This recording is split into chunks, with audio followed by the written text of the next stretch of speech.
Atchison, and welcome to the Atchison Chat. I'm one of your hosts, Eric Royer, and this is my co-host, the Literary Lore Wing. Thanks, Eric. Well, we have a great show for you today. We are going to be talking about all sorts of events that are coming up in August, and we're also going to do a little recap of July because July was such a busy month. It was crazy busy, yes. Yes. So stay tuned, and we'll be right back.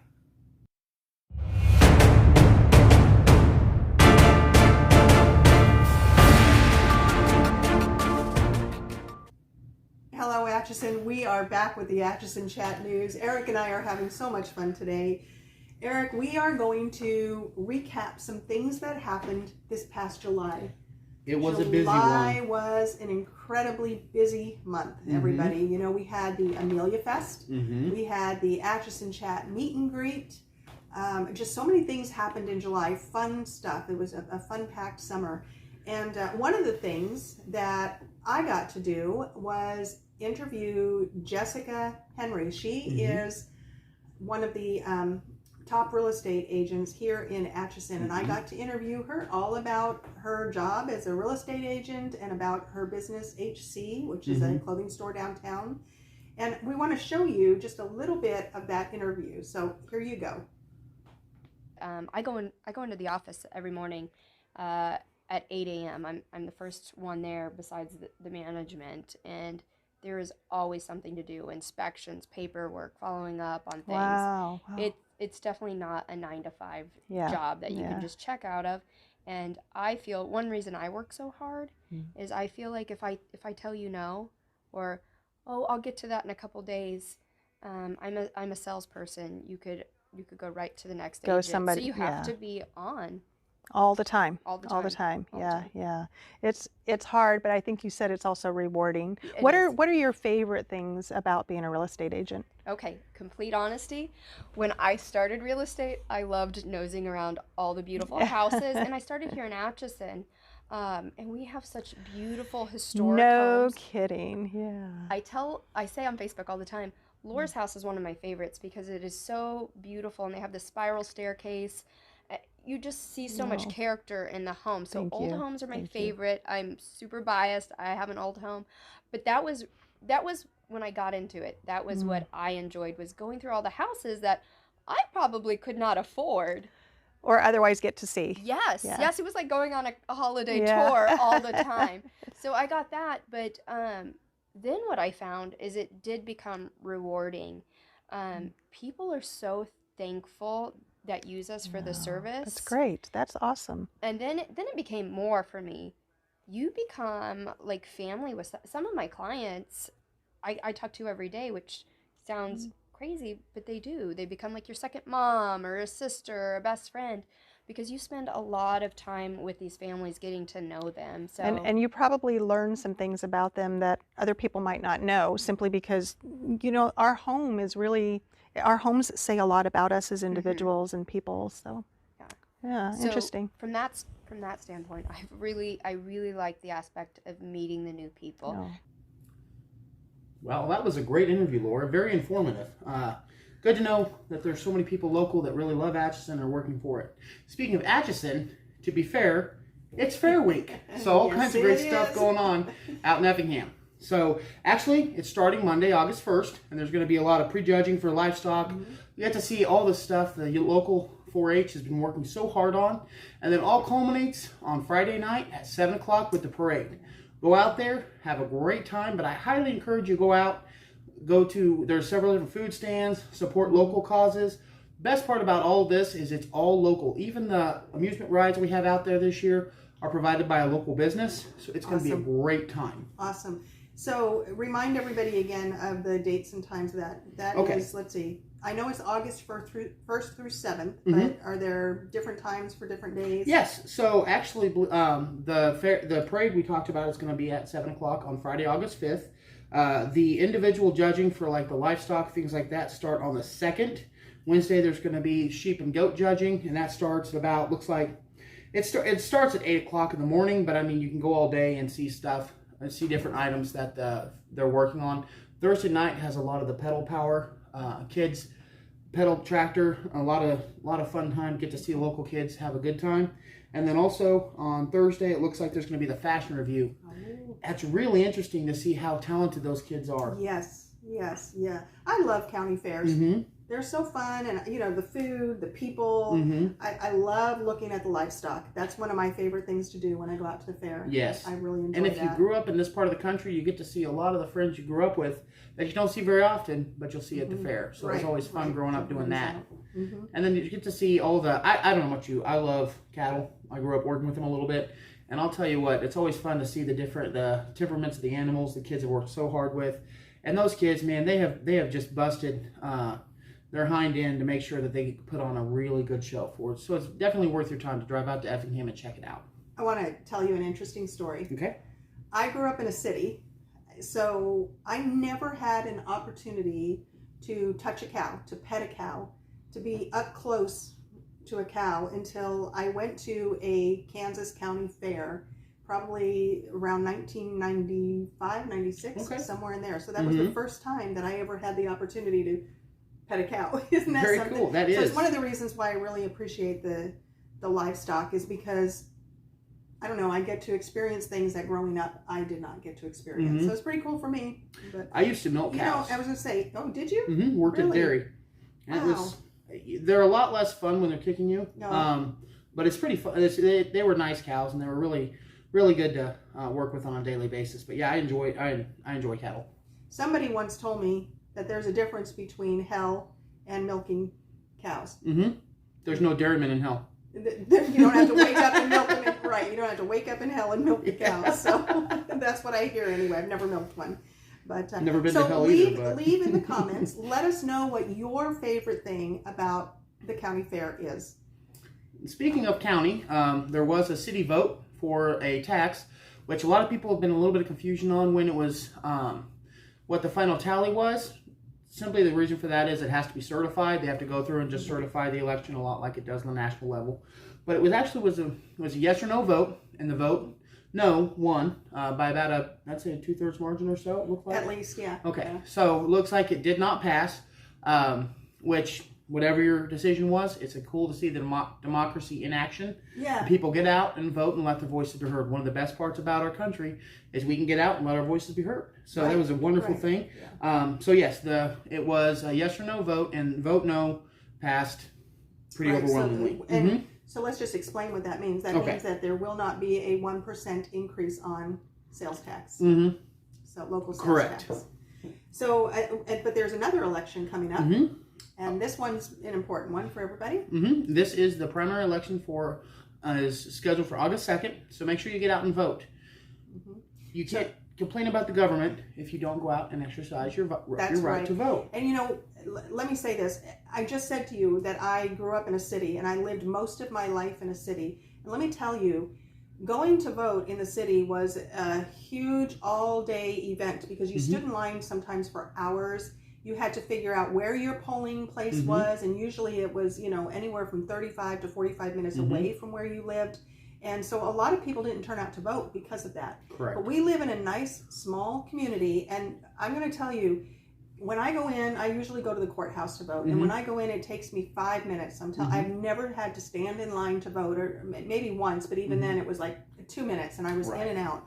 And so knowing that we have such easy access to voting polls, my thought is there is no excuse for somebody not to get out and vote. You have plenty of time ahead of time.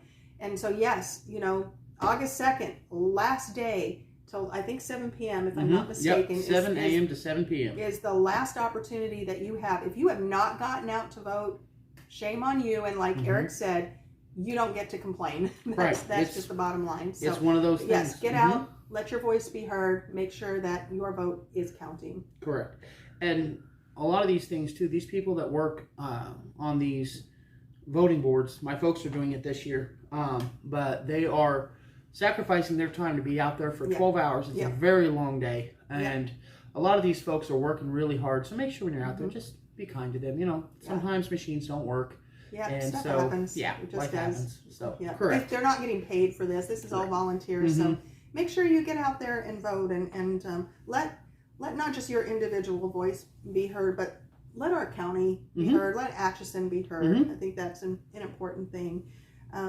So, something else coming up in August that I know a lot of people are going to be contending with, and that is back to school. Oh boy.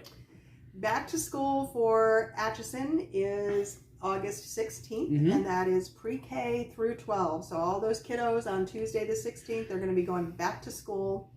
I know that there are parents out there who probably need help with school supplies. If you are not familiar with Heroes Helping, speaking of, we did a fundraiser for Heroes Helping when we did the meet and greet a couple weeks ago, or I guess just a little over a week ago. Right. And we raised some funds for that. But if you're not familiar with Heroes Helping, let me tell you a little bit about that. What they do is they take in donations of backpacks and school supplies along with cash donations. People don't realize that. They think they can only drop off school supplies, but you can drop off cash donations. They go and set up any of the cash donations that they have, they use to purchase school supplies. Right. Last year, they even purchased shoes for some of the kids. And what they do is they then set up tables in the garage, the police department. They set everything up. They have a list that comes in from the school. The school gives them a list of students that need help with school supplies. Correct. So it's not something that you can just go down to the police department and say, hey, I want some free school supplies. They know which students need this. And then these kids come in, they get a backpack, and they get to go shopping basically for the stuff that is on their list. Correct. It is an amazing program, and if you have any questions, I would recommend you get a hold of Officer Moore.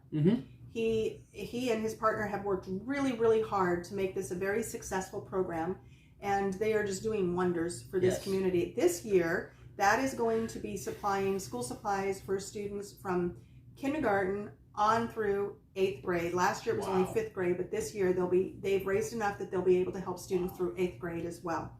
So it's not too late. Even if you miss the cutoff for what they're going to give out this year, that will roll over to next year, because this is kind of an ongoing program that they've started. So help. That's what I would say. And look, I know it's tough. School supplies are expensive. Yes, Everything is expensive.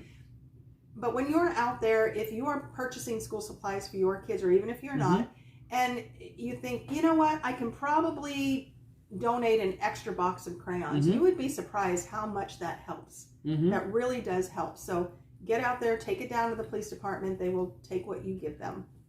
Just something important to note as well.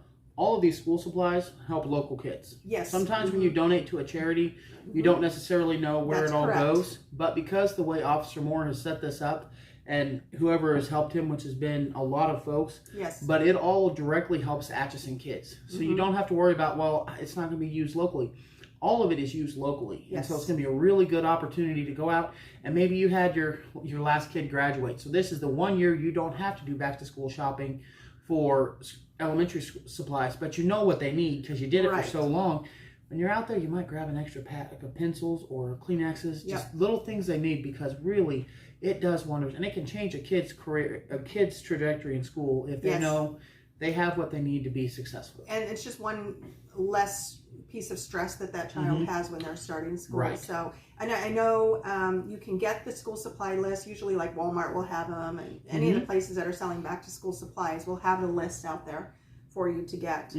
I'm not sure, don't quote me on this, but I think you can go to the school website. You sure can. And find that list. So and it's you can actually Google it, take it right to it, and you got it's got exactly what you need to download, and it's a real handy list and tells you exactly what you need, all the way down to where to find it sometimes. So it's a wonderful thing. And then let's not forget, Mar Hill will also be starting school. Now they're starting on the 17th. Right, so I want to throw that out there. But yep, it's back to school time. That week that every kid dreads. I know, I did. Boy, I would milk that last day of summer when I was a kid. I was homeschooled.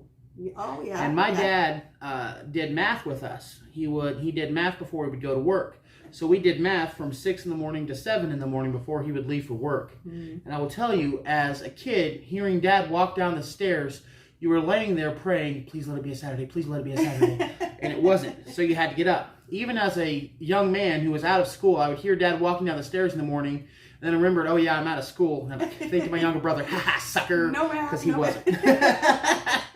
So it's that time of year. It brings back a lot of nostalgic memories of, you know, rushing out to meet the bus and whatnot. Yeah, all that fun stuff. Mm-hmm. So. All right, well, listen, we have some more fun stuff for you, and we will be back shortly.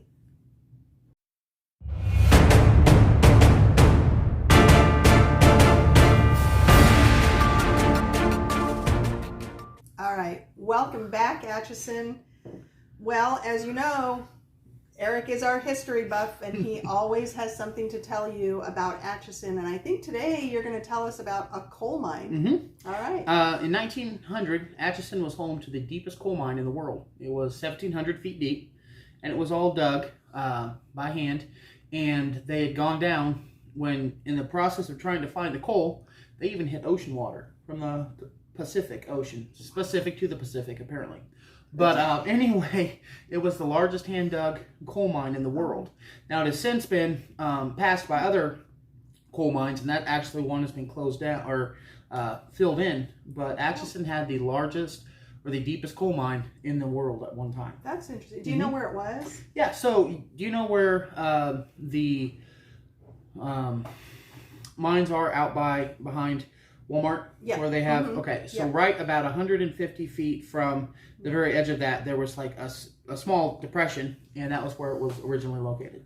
Interesting. So, a lot of water in there because it was close to the river, too. You know, that makes sense because there were so many coal-burning stoves then in the houses. We have so many old houses in Atchison. I know our house, for example, at one time was coal-fueled. So that's interesting. And coal actually burns cleaner and hotter than wood. So coal was a really good alternative to use, and if you could use it. And then also remember, Atchison at that time was about having 93 trains through a day. So they took a lot of coal to make steam in those old locomotives. Yep. So. Yeah. Wow. Interesting stuff. So Eric, I have a question for you. Okay. Did you know what is a word in the English language that begins with WH and ends with T? What? Yes.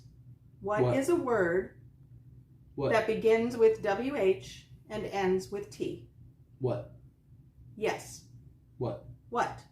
Yes to what? Yes, what? When? Wait, what? Atchison, think about it. Remember, Jesus loves you, and so do we.